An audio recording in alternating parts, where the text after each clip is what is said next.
So what's up sa mga kahombre ko dyan? Makagagawa sa na naman nga pala to. At syempre mga kahombre ko, alam nyo na, today's the day kung saan atin na pong matutunghayan ang the biggest ever mga kahombre ko, Kulaong 2.0 sa balat ng social media mga kahombre ko, na walang iba kundi si AC Boy Garage mga kahombre ko. Napakatindi ho nitong tao na ito.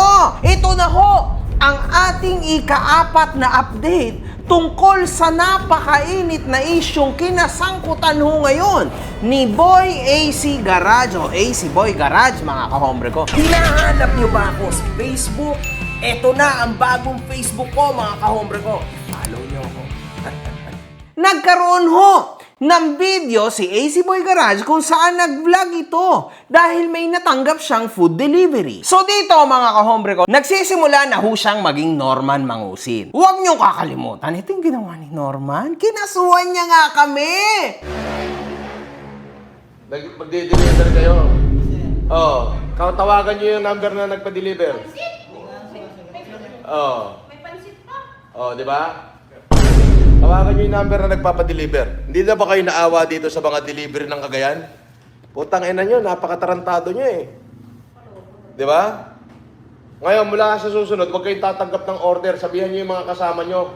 Lalo na dito sa Bali Hotel, ha? Huwag kayong tatanggap.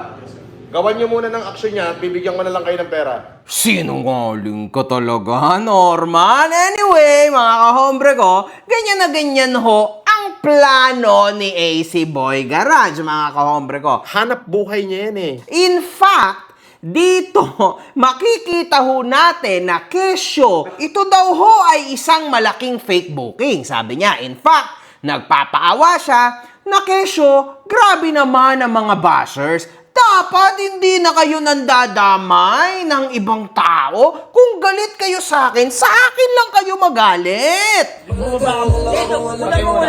mo muna siya. Dito, ayan mga bossing, pakita mo si boss. Ayan, may dumating na order. Eh, wala naman tayong na-order mga boss. So, double check natin. Patay naman yung sound. Tayo mo daw sounds. Ano na nga ano dyan boss address? Manuela Street, AC Garage. Ayan mga bossing ko ha, bali wala kaming order. Bali dito naka-address boss. Try mo nga tawagin yung number. Hindi na tatawagan eh, unattended eh. Patay ka. Ayan ang mga bossing naman. Baka yung mga basher to eh. Wait nga lang mo. Eto, gagawin natin.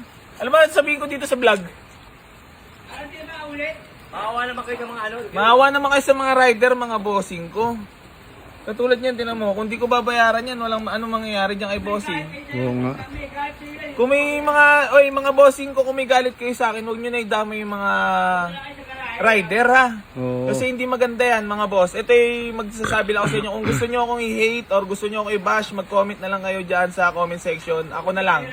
Kasi ito, naghahanap buhay ito eh. Hindi nyo, tinan mo, kung sakaling hindi... Boss, tagalin mo nga helmet mo boss. Sige, para ano. Pa naman. Ang dami. Hindi boss, para lang din for awareness. Mga boss, yung mga may galit sa akin dyan or mga nag-hate or yung mga basher ko dyan, mga boss, please lang, huwag kayong mag-ano ng ganito. Kasi hindi biro yan, no? Katulad yan, pag hindi ko binayaran yan kay boss, puta ka na si bossing mag-aaba. Anong gagawin mo dyan boss kapag hindi ko binayaran yan? RTV to, pwede pa ako mag-suspend. Mga bossing naman, please lang, oh, huwag nyo naman kami tarantaduhin ng ganito. Anong ano dyan boss, address? Ito eh, basahin nyo na lang. Manuela Street AC Garage, Dasmariñas, Cavite to boss eh. Opo. Pero Dasma talaga ito sa akin ng Dasma. Kung gusto nyo, kunin nyo number. Hanapin nyo sa Gcash kung may naka-register sa Gcash para ma-detect nyo yung pangalan. Pero Dasmariñas, Cavite, naka-address sa kanya. Lalabas kasi talaga dyan Dasma. Kasi dati nakakasakot dito Dasma. Nung wala pang McDo dyan. Since may McDo na dyan, Message mo boss para sa mga ganyan tao, para naman nang-ano sila sa mga rider katulad nyo. Ako kasi boss, hindi, yun ang message nyo naman ako. oo nga, hindi ito, unawain ko lang si bossing. Ito naman wala akong kahit anong order ngayon. Uulitin ko lang mga boss, kawawa yung mga rider natin, maaari pa siya masuspend dito. Huwag naman ganyan mga boss, ako naman kung may galit kayo sa akin or may kasalanan ako sa inyo, pero huwag kayong magaganyan kasi katulad yan, masususpend ba si boss? Boss, anong mangyari niya? Masususpend ka? Oo. Pangalawa. Kasi most, ano ko ngayon, maraming nag-hit sa akin, nagagalit. So ngayon, Pwede mo yan eh. Pwede mong tanggihan. Kung pwede Oo. yan, pinaawa ka sa tao. pero ito, babayaran ko na lang to ha. Hindi ako para magpakita ng tao. Kasi putang ina, hindi biro to mga boss. Magkano lang kinikita ng mga rider, wag nyo na idamay yung mga rider. Please lang oh. Kung gusto nyo akong balut-subasin, ako na yung tarantaduhin nyo. Kung ano na, sabihin nyo lahat sa akin, yurakan nyo na ako. Murahin nyo na ako sa mga text. Pero yung mga ganito boss na naghahanap buhay at lumalaban ng patas oh. Please lang oh. Ha? Para hindi na maulit, mga boss. Yung mga basher ko dyan, may galit sa kanya, please lang, maawa tayo sa mga rider, ha? Kasi, magkano lahat yun, boss? 1,019. Grabe naman kayo, wala naman kayong awa sa mga rider. Tutok mo sa rider. Tutok mo. Grabe naman yun. Sa rider nyo. Ang galing! Kinilabutan ako doon, AC Boy Garage. Munti ka nang maging santo sa paningin ko. Santang Ay, hindi. Joke lang. Wag na pala. Anyway, 3, 2, 1. Munti ka na maging santo. Santo Padre Agil. Ay, naku. Panalong panalo. Idol ko pala to! Dekalibre yan, oo. Pagsasabi ka ng tao, kailangan dekalibre. Huwag maaba, hombre. Ngunit sa kasamaang katarantaduhang palad ni Mr. AC Boy Garage, mga kahombre ko, bigla hong nakita na mga mas tarantadong netizens ang bilang ng soft drinks. Okay, makikita natin dito. 1, 2, 3, 4, 5 na soft drinks. Baka naman isipin nyo na, Grabe ka naman, MG! Coincidence lang yan! Eh ano ngayon kung 5 ang soft drinks? Grabe ka naman!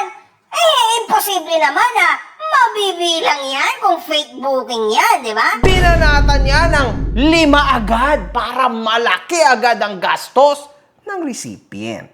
Ngunit, sa katarantaduhang palad, mga kahombre ko, nakita ng ating malupit na si Meme God, aba, bilangin natin kung ilan ang tauhan nitong si AC Boy Garage na nasa video niya. Bilangin natin siya. Siyempre, kabilang siya sa kakain. Malamang, di ba? 1. Eto si Pogi. 2. Eto pa si Boy Ngiwe. 3. Eto pa ang isang kolokoy. 4. Etong isa pang tulongges 5. Aba, ang galing. Grabe, wow. So, ang galing. Grabe, no? Ang gagaling nila, di ba? What a coincidence, mga kahombre ko. Oh, inisipin nyo, nagkamali pa to, mga kahombre ko. Partida na, May konting waste pa dito kasi natapon pa ata yung drinks. Walang iya yung grab driver o yung delivery rider, Walang iya ka, tinapon mo pa yung drinks. Ayan, meron pa sa plastic. Aray mo! Pero anyway, huwag natin masyadong ilayo. 5 Coke para sa 5 tao. The biggest car scammer! Maybe coincidence yan, pero alam mo na. Pero matalino pa rin. Akala mo, si Boy Garage, makakalusot ka na. I-style ka pa. Gonggong. Hindi mo kaya ang mundo ng mga kahombre. Wasak ka dito ng paulit-ulit. Oo! Nagbigay ho ito ng napakahabang makabuluhang katarantaduhang mensahe, mga kahombre ko. So may mga may galit or mga nambabash sa akin, huwag nyo na po idami yung mga rider natin kasi lumalaban lang po ng patas sa buhay yan at naaabala rin sila. Yun lang po, maraming salamat po. Kung sakaling kayo mga rider, pag may na-receive kayo, order na galing na dito ang address sa Boy AC Garage, tawag muna kayo sa number. Confirm nyo muna kung talagang may order kami o wala. Kasi baka mamaya tulad nangyari rito. Eh yung sunod baka di namin bayaran. Oh. Kaya tawag muna. Ay, yung number pala nyo, kunin mo yung number nung nag-order. Plus number mo na rin, boss. Ayan, bali binayaran na lang natin yung putang inang nag-order na. Wala naman kami order putik naman Mga boss naman. Yung mga galit sa akin dyan, huwag nyo na idami yung mga rider kasi naghahanap buhay lang din yung ng ano lang, sakto lang, oh. Eh, paano kung di ko binayaran yun? Wala naman siya magagawa at wala naman talaga akong order, di ba? Abay, matapos niya hong pagsalitaan ng kung ano-ano ang kanya raw mga bashers, binayaran niya rin ang rider. Malamang, 5 ko para sa 5 tao. Bye! Si Boy Garage yan! Grabe na pambabash nyo sa akin, napakasama nyo. Imagine niyo mga kahombre ko, bilag mo na nga yung katarantaduhan na ipinapasa mo sa mga bashers mo para lumabas kang malinis, pinagkakitaan mo pa yon. Tas nilinis-linis mo pa kahit papano ng konti yung pangalan mo, tama? Tapos, kumain ka pa. O, ngayon, mga kahombre ko, nabawi niya rin yung nagastos niya sa McDonald's kasi end of the day, mababawi niya yan sa kita niya sa Facebook video. Di ba matalino? At ang mahalaga, ang lumabas na masama ay yung mga netizens na bashers niya daw. Kung gusto nyo akong balut-subasin, ako na yung tarantaduhin nyo. Kung ano na, sabihin nyo lahat sa akin, yurakan nyo na ako, murahin nyo na ako sa mga text. Pero yung mga ganito, boss, na naghahanap buhay at lumalaban ng patas, oh. Please lang, oh. Mahalaga, nalinis niya ang pangalan niya. Sinabi nga yan ng matandang mekaniko, di ba? Talagang lahat ng kasinungalingan eh. Sinasabi. Kumita lang sa reels. Baligtas lang sa kanya mga kalukuhan. Malamang. Bye, si Boy Garage yan! Naniniwala pa ba kayo sa mga pinagsasasabi ni Norman Mangusin? Ako po, ipinanganak akong super yaman. Makikipagsunugan talaga ako ng pera sa kanila. Gusto nila, sunugin nila ako ng pera nila. Pero sisiguraduhin ko, hindi pa ho ako napapasok. Ubos na yung pera nila. O ayan, o Basya, naghahanap ka ng relo. Ayaw, Wimbledon. Ito yung aking president. Ayan yung bracelet na hinahanap nyo. Sinabi nyo yung sinanla. Tarantado kayo, minuto. Eh bakit todo-todo po ang pasasalamat niya sa mga OFW? Ay, Hazel 21. Nagpalipad na naman si Hazel 21 ng USA. Thank you, Hazel. Thank you. Nakita mo na ba si Leia Weda? Nagpadala na ng 80,000 yen. Bukod pa ron, nagpapalipad pa rito. Tangina mo! Para ho sa mga OFW na awang-awa kay Norman Mangusin, huwag na kayong magpapadala kung saan-saan kasi may transfer fee. Baka maghalit niyan si Norman kasi may bawas pa yung ipapadala niyo sa kanya. Tangina mo? Ganito na lang, para may libreng $20 pag pinadala mo yung pera mong pinaghirapan para kay Norman o sa pamilya mo, gumamit ka ng TapTap Send. Oo!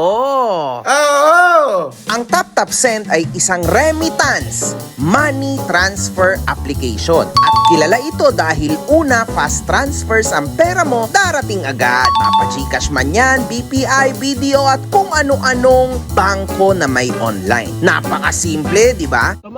Ngunit, huwag niyong kakalimutan na sa una niyong padala, basta ginamit niyo ang promo code ko na makagago, meron kayong libreng $20. Di okay. Ano pang hinihintay nyo? Palipad na kayo using TapTap Send. Grabe naman, oh. Yar!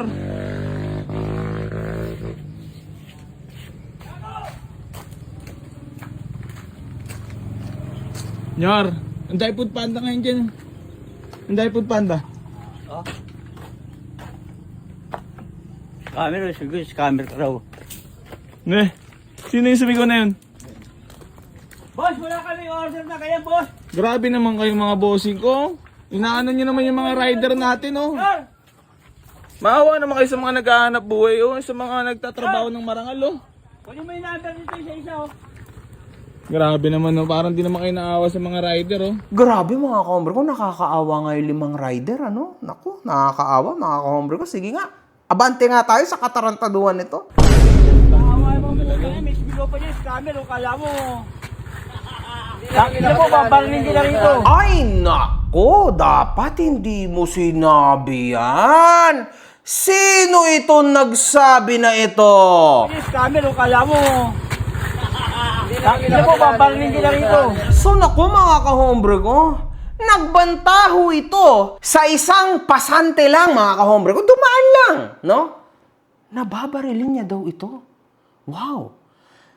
Kung nasabi niya ho ito ng, alam niyo yun, ng talagang with that kind of security at ganong kalakas na, alam niyo yun, na parang siguradong sigurado talaga at tipong meron talaga siyang gamit. Tangin na po, babarilin kita rito. Ibig sabihin, mga kahombre ko, totoong may gamit yan. Naku. Si Commissioner Kalinisan pa naman ng Napolcom na laging nanunood sa akin yon. Si Boy Garage, naku. Baka itong storya na ito mauwi sa kulaong style na sitwasyon, ha? Mag-ingat ka. Alam mo yon? Tangin na po, babarilin kita rito. Uploaded pa naman ang mga videos mo. Ibig sabihin, inedit mo yan bago mo ipinublish. Sana hindi mo kinatamaran yung part na yan. Tangin na po, babarilin kita rito. Yang salita nyo na yan, yan ang maaaring makapagpabingo sa'yo. At maniwala ka sa akin, may mga experiences na ako.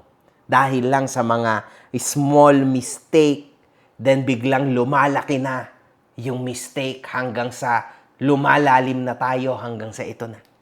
Ang usapan na natin, baril. Ang tanong, kung lehitimo man na may baril yung kasama mo, lisensyado ba yung kasama mo? Ayun lang. Now, babarilin kita rito ay isang grave threat.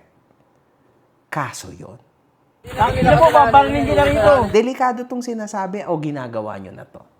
Ha? Sinasabihan lang kita kasi mamaya niyan. Tandaan mo, ang ating Napolcom ngayon ay very, very active sa social media. Medyo kahit papano, hindi nakakalagpas yung mga gantong katarantaduhan. Lalo na galing sa mga influencers. So be careful! Kinakabahan yan. Kawawa naman, puta. Talaga. Makikusap siya Grabe kayo mga boss, namangyak na yung rider, 3,000 yung ano.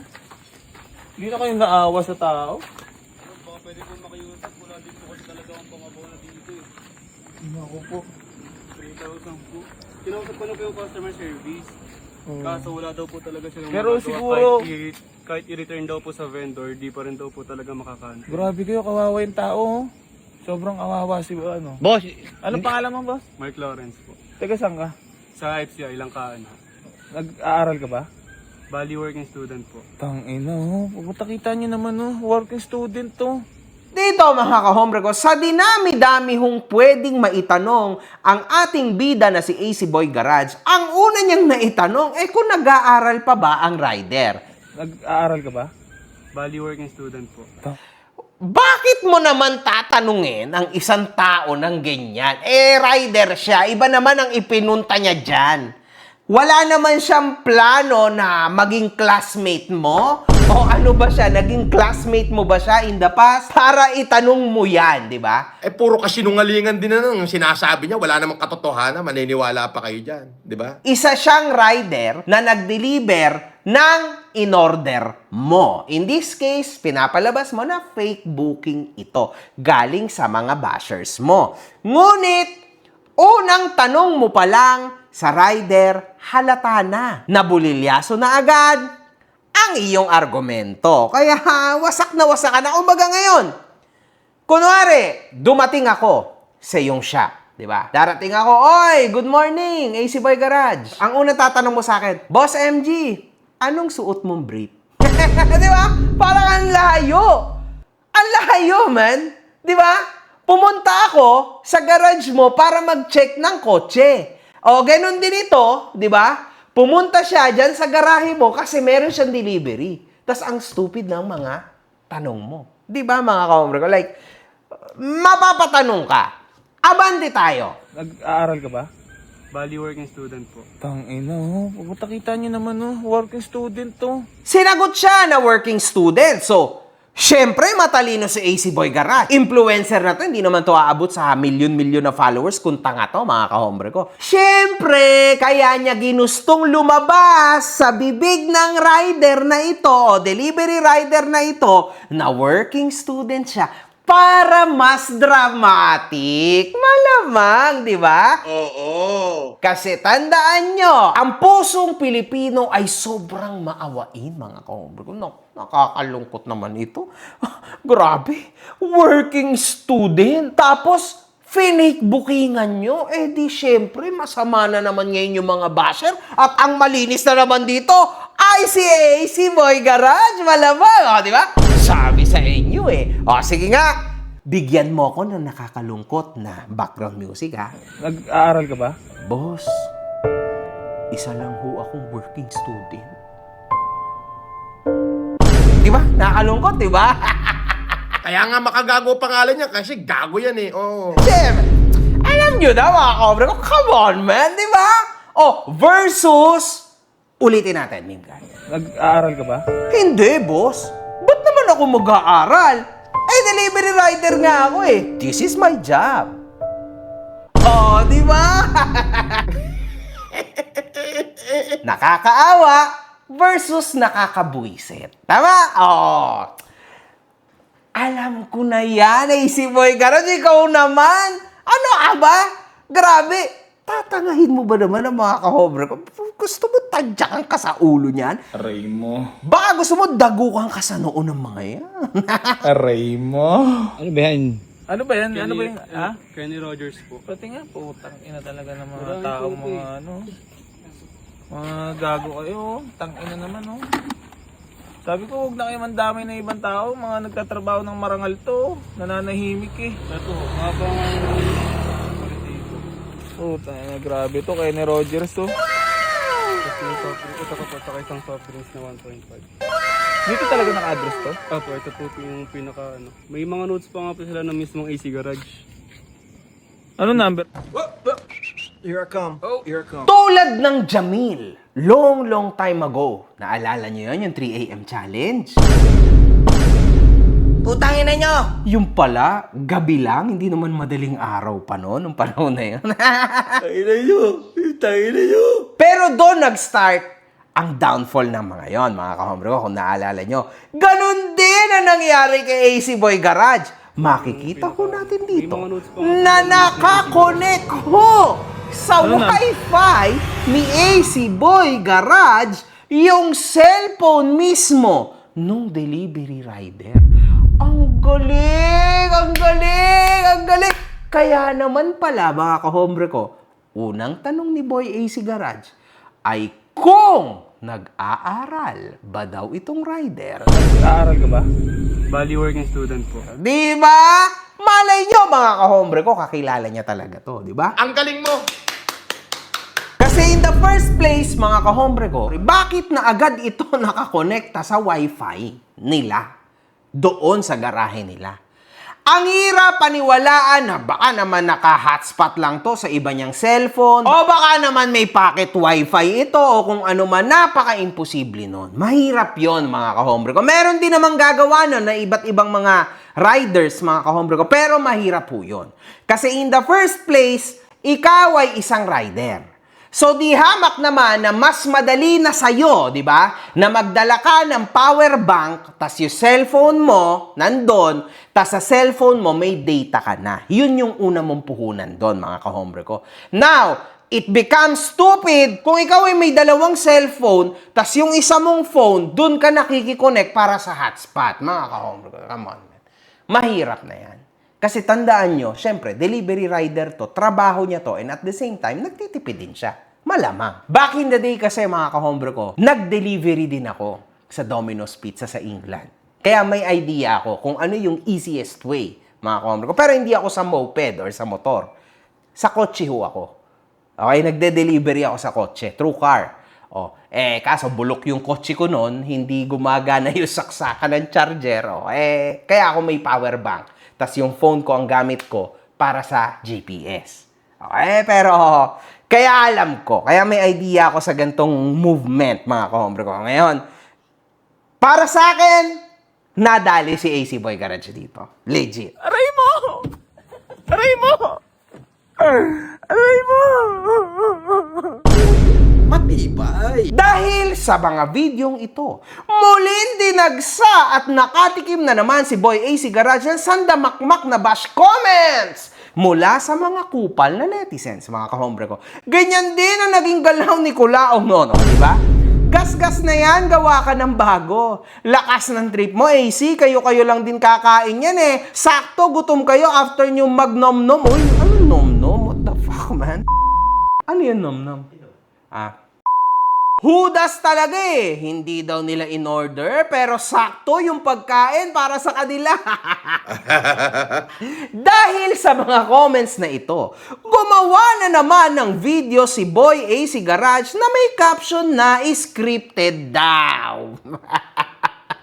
Yan ang gusto ko sa'yo, pumapalag. Dekalibre talaga to. Nako. Magsasabi ka ng tao, kailangan dekalibre. Huwag makaba, hombre. Grabe naman yung mga nag-iisip na scripted yung mga pumunta dito Foodpanda rider. Binlag ko lang naman yung kasi naawa ko sa mga Foodpanda rider na nalaban ng pata sa buhay. Tapos may mga nagpo-post pa na kesyo scripted daw, kesyo